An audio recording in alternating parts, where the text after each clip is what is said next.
The next submission has been postponed until tomorrow, so if you want to just leave aside Mr Giddens' submission, so you'll need to sort of kind of like as I have, rip it out of your book for tomorrow's submissions, pop it on there. So could I invite Bill Holvey to come forward? Thank you.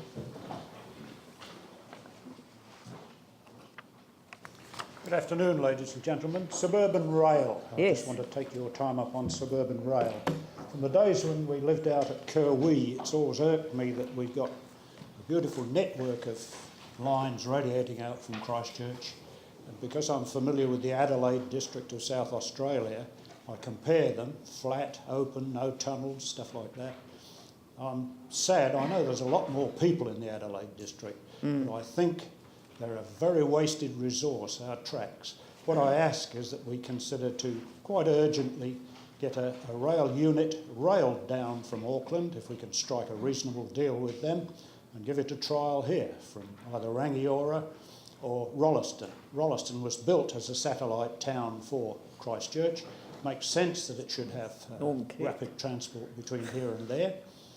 Rail is a lovely thing because frost and fog don't really delay it by very much at all, whereas if you're on Highway 1 and it comes down a fog, A, it gets dangerous, and B, it gets slow.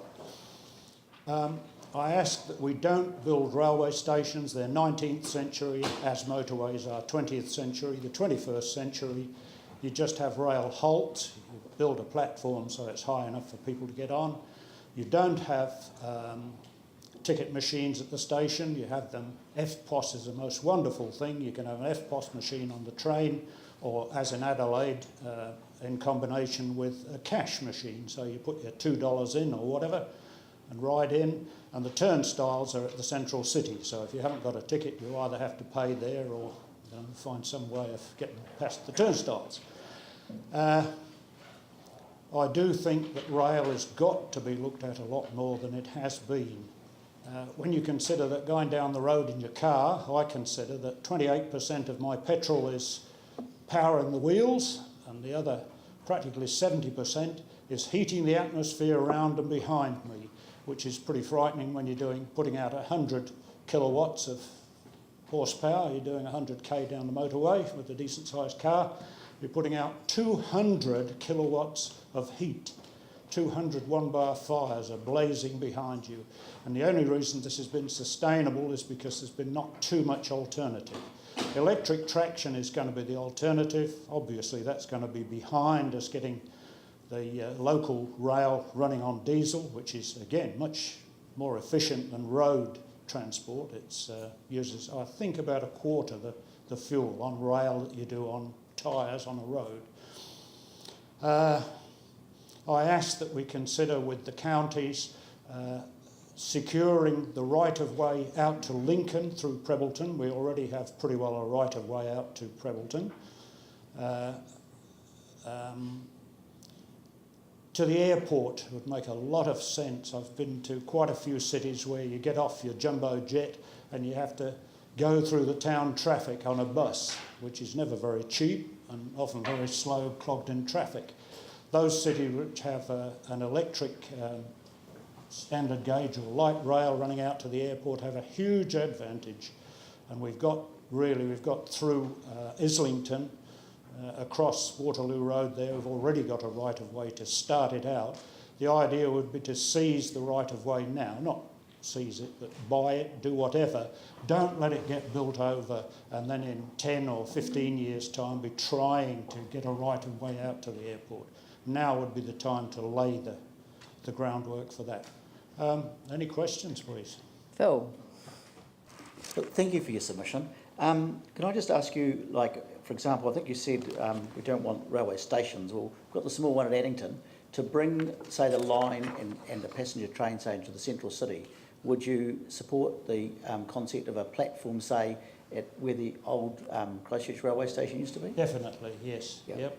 It's not any personal interest because we live in Holswell, which wouldn't really be that close. But again, in the Adelaide district, we used to drive to the nearest rail halt, park the car for free, and that's very important. enough car parking spaces taken, and then we could ride out into the country. Here we could go for a day at Springfield or stuff like that. So, yeah, single track line is you know, okay, a lot of it is single track, but I was more than half a century ago, I was a signal and telecommunications fitter on the railway, and you know, with 21st century communications, you can make it absolutely safe that a single track can handle an awful lot of traffic. We have some passing lines as well. Yeah, sure. Yeah. A lot of them are already in. If you're looking out towards the Rolleston way, you've got you know. Okay. Quite a few. Environment Canterbury are going to do a lot of. They'll do an assessment of the potential for a rail link. Yes. I just wondered, and they'll do some costings too. I just wondered if you had or knew of any costings that had been done. No, I haven't. No. I ask authorities to please start cheap and build it up from there. So often in my lifetime I've seen things that have been, you know, think big, and it really cripples it for a start. If you can get people used to the idea and just gradually build from there, you can, in my book anyway, you can go a long way. I'm sorry if I shout at you folks. I don't know whether it's rock music or rock drilling, but my wife says rock music, and I say rock drilling, but a bit of deafness sometimes isn't too bad. No, not at all. After almost 60 years of marriage, anyway. You haven't shouted at us at all. You've actually presented a pretty powerful submission. So thank you very much. Okay. Thank you for your time. Thank you for listening anyway. It's a pleasure. You had no choice not to. That's right. That's what we're here for.